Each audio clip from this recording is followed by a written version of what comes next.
다음 기사는요. 김의겸 전 청와대 대변인 얘기가 돼 있는데 요 이슈도요. 제목으로 확인해 보겠습니다. 82학번 동기 조국의 편지를 쓴 김의겸 이렇게 돼 있습니다. 뭐라고 썼냐면요. 그중에 한 대목이 이렇습니다. 우리들 묘하게 호된 시련을 겪고 있다. 이런 대목이 있습니다. 요 내용은요. 저희가 화면으로 준비했습니다. 하나씩 보겠습니다.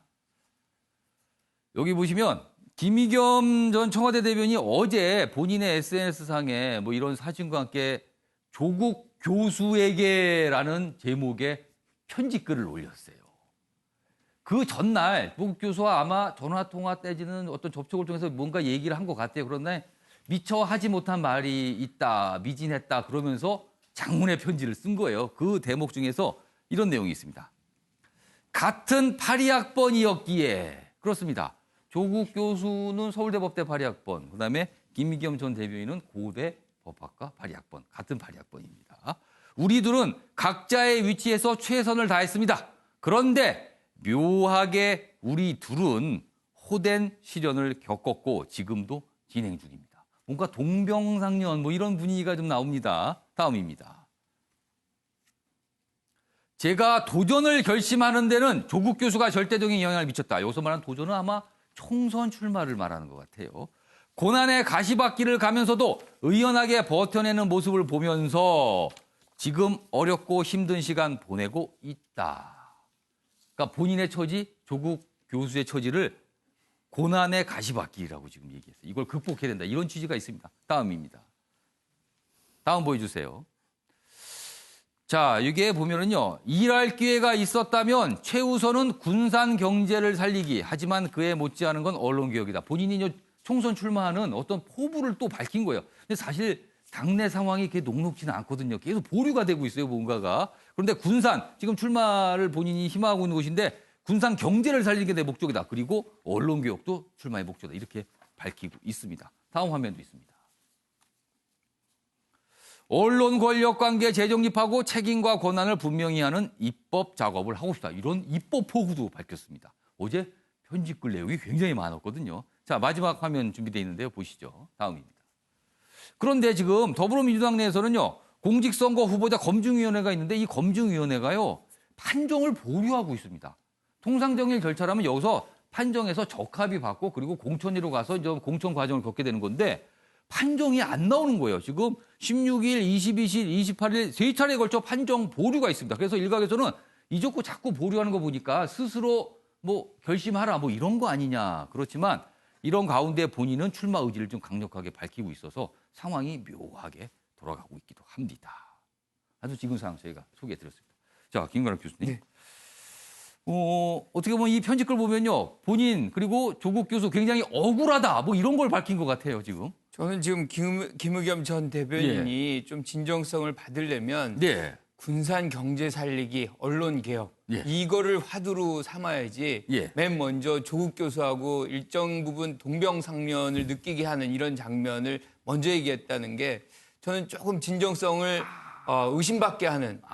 그러니까 이거를 어떻게 해석할 수 있냐면요. 조국 지지자들에게 호소하는. 어떻게 보면 이제 친민주당 어떤 지지자들에게 본인이 똑같이 조국 교수와 같은 처지에 있다. 억울하다. 이런 얘기를 해서. 사실 조국 교수의 지지자는 현 정부, 문재인 대통령의 지지자와 겹치잖아요. 그렇죠. 거기다가 이제 호소를 하는 것 같은데 저는 이 부분이 좀 어떻게 보면 좀 피해가는 것 같다. 왜냐하면 김의겸 전 대변인이 지금 마주치고 있는 문제는 사실은 부동산 투기 의혹이 여기서 어제인가 3억 5천만 원 가량을 이제 장학금에 이제 기부를 했고 이걸로 면죄부를 받을 수 있다라고 생각하면 저는 크게 오산이라고 생각해요. 왜냐하면 지금 부동산 가격이 굉장히 널뛰고 있고 어떻게 보면 대통령까지 나서서 부동산은 어떻게 하든 잡겠다고 얘기하는데 이분을 대표로 내세운다, 후보로 내세운다. 스스로가 스스로의 어떤 이 정부가 추진하고 있는 부분을 김 교수님 잠깐만요. 지금 속보가 들어와서 짧게 속보부터 좀 소개해드리겠습니다. 지금요 7번째 확진자 발생했다는 소식 전해드렸는데 우한에서 청도를 경유해 귀국한 20대 남성이라고 합니다. 이번엔 20대 남성입니다. 23일 입국했고요. 26일부터 증상을 보였습니다. 지금 서울의료원에 격리 치료 중이라고 합니다. 7번째 확진자가 나왔습니다. 역시 우한에서 귀국을 하신 분인데 20대로 지금 알려졌다는 내용까지 좀 전해드렸습니다. 예, 계속 말씀하시죠. 그러니까 지금 민주당에서 추진하는 것이 어떻게 하든 이제 부동산 가격을 잡는다는 거 예. 아닙니까? 그런데 이제 이분이 나선다면 투기성 의혹을 받고 있는 분을 후보로 내세우는 것과 동일한 거죠. 그러니까 지금 이렇게 정당에서 심사를 3번이나 판결을 안 내리는 것은 판결을 내릴 경우에는 일종의 낙인 효과가 나오잖아요. 그러니까 그거를 안 해주는 거기 때문에 스스로가 좀 판단하는 것이 현명하지 않을까 이런 생각. 자, 이 내용에 대해서 이종근 평론가 박시환 교수님 연속해서 좀 들어보겠습니다. 이종근 평론가 이 상황 좀 어떻게 보셨어요? 네, 일단 지금 김의겸 전 대변인과 예. 조국 전 교수, 조국 교수가 예. 같은 점이 있습니다. 예. 어떤 같은 점이 있냐면 현 정부가 표방하고 있는 공정이라는 가치, 예. 그 공정이라는 가치를 사실은 제대로 실천하지 못했다는 점이거든요. 김의겸 전 대변인은 사실 불법은 아닙니다. 예. 부동산을 사서 예. 거기에 차익을 지금 8억 정도 남긴 예. 것이죠. 예. 그렇지만 지금 말씀하셨듯이 이 정부가 부동산 투기를 잡겠다라고 선언을 하고 거기에 어떤 그런 식의 어떤 투자, 아까 그 은행의 대출을 받아서 갭 투자처럼 예. 그 부동산을 사서 그 이 차익을 실현하는 것을 절대적으로 막고 있는 어떤 상황 속에서 청와대 대변인이라는 사람이 그것을 했다라는 예. 도덕적인 어떤 문제거든요. 예. 그런데 여기에 또다시 조국 교수를 불러들임으로써 정부 전체를 지금 정부의 어떤 공정이라는 가치를 또다시 이렇게 그 도마 위에 올려놓는 행위, 자신의 출마를 위해서 왜 굳이 그렇게 또다시 비판을 받을 행동을 했는가, 이 대목에 있어서는 대단히 부적절했다고. 그럼 정부 전체에 부담을 줄 수도 있다 이렇게 보시는 거네요. 자, 박시환 교수께서는 지금 상황을 어떻게 이해하셨습니까? 뭐 결론만 말씀드리면은 김의겸 전 대변인이 용단을 내려야 된다고 봅니다. 용단이요? 네. 어저께까지는 사실 김의겸 전 대변인에 대해서 측은지심을 좀 가지고 있었어요. 예. 그러니까 건강한 언론인으로 평생 살아왔지 않습니까? 예. 그런데 참 마무리를 잘할 수 있었던 분인데 이 부동산 투기라고 하는 실수를 했어요. 분명히 이거는 인정을 해야 됩니다. 그래서 물러난 거 아닙니까? 예. 그런데 어저께까지는 그래도 잘 살다가 실수 한 번에 저렇게 가는구나 생각을 했는데 예. 지금 오늘 이 기사를 보면서는 예. 정치적으로 조국 지지자들에게 묻어가려고 하는 거예요. 이거는요.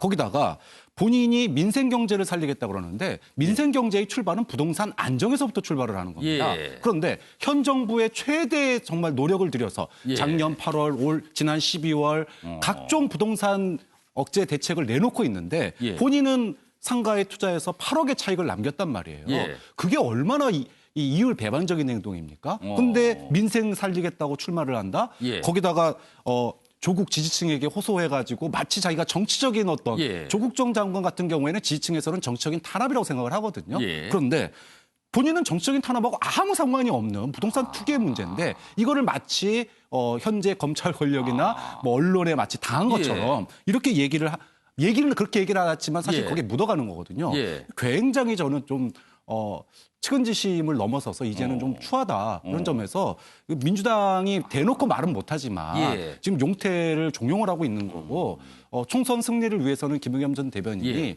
본인이 하고 싶은 게 있더라도 이번에는 좀 쉬어야 된다고 봐요.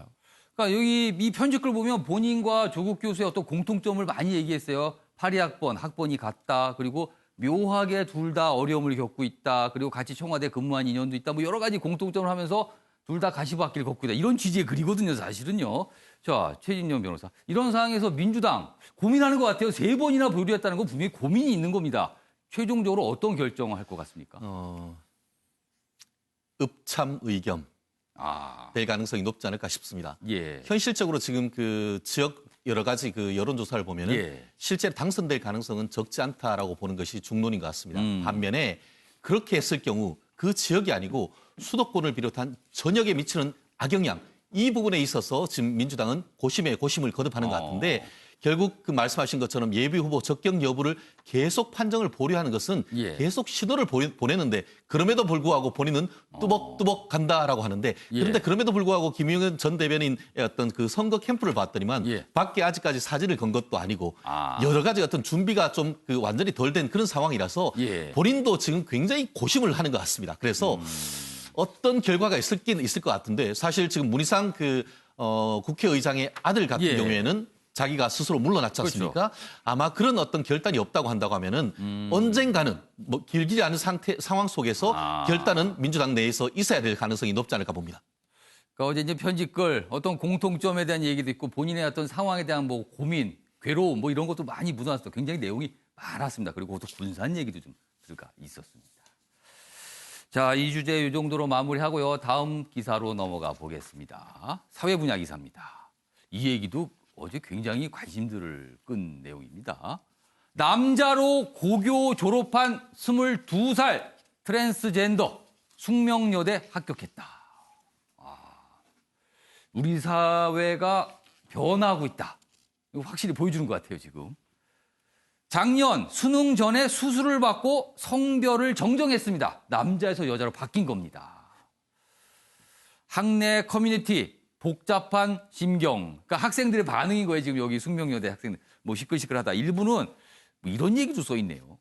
그러니까 어떤 시설, 여기 뭐 화장실 얘기가 있습니다. 시설에 대해서 이거 어떻게 같이 쓸까 뭐 이런 거에 대한 약간 뭐랄까요? 뭐 걱정일까요? 아무튼 이런 의견도 올라와 있다는 겁니다. 다음 기사 보겠습니다. 트랜스젠더 첫 여대 합격. 다른 이들에게 희망 주고 싶다. 그러니까 성 정체성에 대한 혼란을 겪고 있는 사람들이 있어요. 그런 분들의 어떤 망설임, 괴로움 뭐 이런 거에 대해 자신감을 주고 싶다. 희망을 주고 싶다. 이런 취지의 얘기입니다.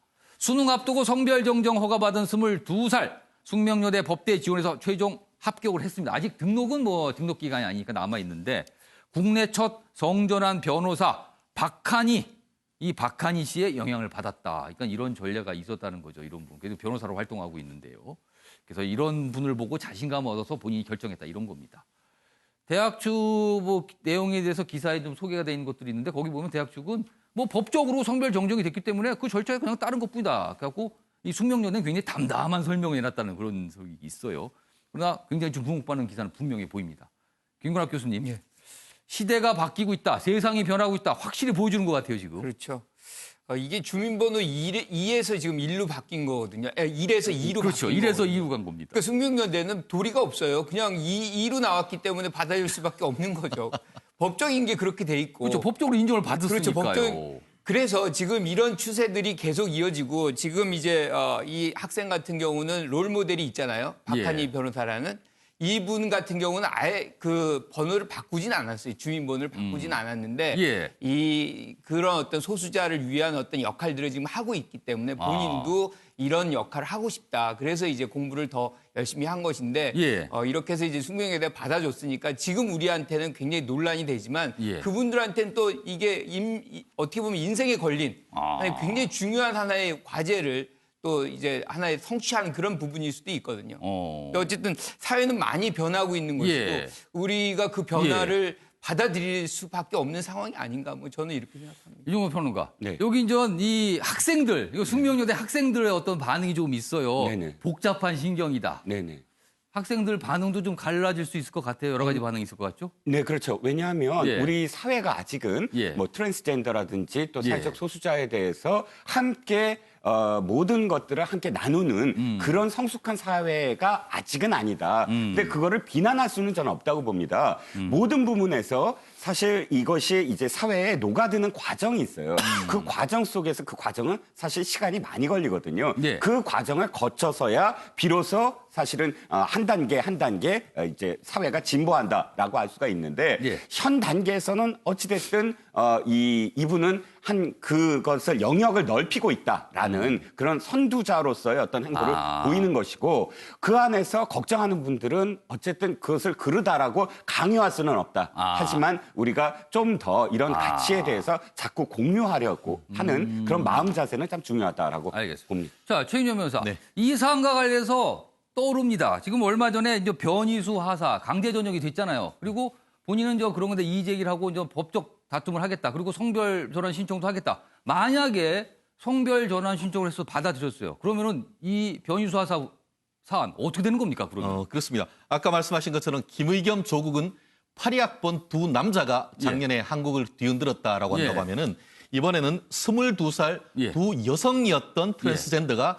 이 그 대한민국의 지금 군대와 여성이었던 이 여대를 남성이었죠, 남성. 예, 남성이었던 예. 사람 그 트랜스젠더가 두 분. 지금 한국을 또 흔들고 있는 것 같은데요. 예. 말씀하신 것처럼 지금 그 변희수 하사 이제는 예. 전 하사가 됐죠. 예. 강제 전역 결정이 됐기 때문에. 그런데 그와 같은 결정이 있으니까 그 부분에 대해서 계속 소송을 할 의사를 지금 밝혔던 것 같습니다. 예. 그렇기 때문에 이것이 규정에 따라서 어떻게 보면은 그 국방부 같은 경우에는 결정을 했지 않습니까? 예. 강제적으로 자기의 신체를 좀 예. 훼손했는 것으로 해서 예. 복무를 하기가 어렵다 이렇게 판단을 했는데 그 반면에 본인은 탱크 운전사로긴 예. 하지만 여군으로서 예. 직역을 바꿔서 하는데 그 아무런 문제가 없다라고 하기 때문에 앞으로 소송전은 지켜봐야 되겠습니다만 예. 이와 같은 그 소송이 되고 논란이 되는 것 자체가 아직까지는 이와 같은 경계인에 있는 이 트랜스젠더 물론 법적으로는 1번에서 2번으로 바뀐 여성이고 또 지금 예. 변희수 전 하사 같은 경우에도 성별 정정을 하면 거의 100% 정정이 된다고 봅니다. 이런 전례를 보면 될 것 같아요. 그렇죠. 지금요. 법적으로는 그렇지만 그것이 사회 문화적으로